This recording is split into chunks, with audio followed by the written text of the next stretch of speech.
संतोष वर्मा पर बहुत बड़ी कार्रवाई हुई है। चलिए कार्रवाई क्या हुई है वो बता देते हैं आपको। मध्य प्रदेश की मोहन सरकार ने आईएएस संतोष वर्मा पर एक्शन लिया है। क्या कार्रवाई की गई है चलिए विस्तार से आपको बता देते हैं। बीते 23 नवंबर से लेकर 11 दिसंबर तक आईएएस संतोष वर्मा ने कई ऐसे बयान दिए जो बहुत विवादित थे। संतोष वर्मा के बयान महिलाओं का अपमान करने वाले थे। उन्होंने आरक्षण को लेकर विवादित टिप्पणी की। उन्होंने न्यायपालिका पर भी सवाल उठाए और अब जब पानी सिर के ऊपर चला गया तो उनके खिलाफ अब कार्रवाई हुई। गुरुवार की शाम मुख्यमंत्री कार्यालय में बैठक हुई जहां मुख्यमंत्री डॉक्टर मोहन यादव ने साफ साफ कह दिया कि संतोष वर्मा का बयान किसी भी हाल में स्वीकार नहीं किया जा सकता। संतोष वर्मा पर कार्रवाई जल्द दिखेगी। सीएम ने यह भी कहा कि संतोष वर्मा को आईएएस सेवा में रखना अनुशासन और कानून व्यवस्था के सख्त खिलाफ है।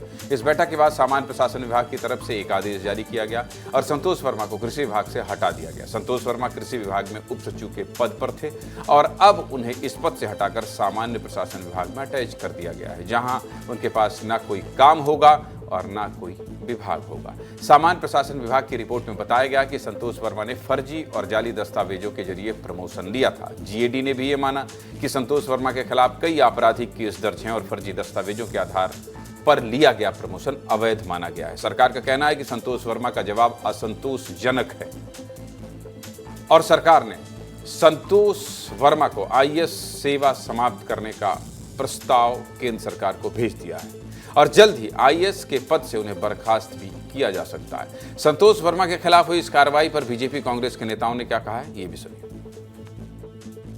तो जैसा करेगा वैसा भरेगा और सामाजिक विद्वेषता पैदा करने का अगर कोई बयान कोई वक्तव्य आता है और एक जिम्मेदार अधिकारी के द्वारा आता है और उसको लेकर के अगर माननीय मुख्यमंत्री जी ने जिस प्रकार से उनको लूप लाइन में डाला है, जिस प्रकार से उनसे सारे अधिकार छीन लिए गए हैं और जिस प्रकार से एक उनके आचरण को लेकर के माननीय मुख्यमंत्री जी ने जो उस क्रिया की अगर प्रतिक्रिया दी है तो संतोष वर्मा को संतोष तो करना चाहिए। सबसे पहले तो मुझे लगता है कि सरकार कोई संज्ञान लेके यदि कोई भी व्यक्ति जो हो वो ब्यूरोक्रेट हो या अन्य हो उस पर कार्रवाई करनी चाहिए, संवैधानिक कार्रवाई होनी चाहिए।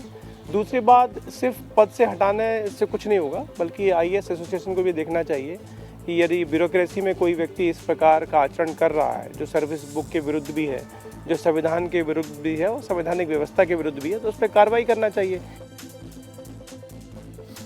सीधे मुद्दे की बात यही कि पिछले कई दिनों से संतोष वर्मा पर कार्रवाई की मांग की जा रही है और अब उन पर कार्रवाई हो गई।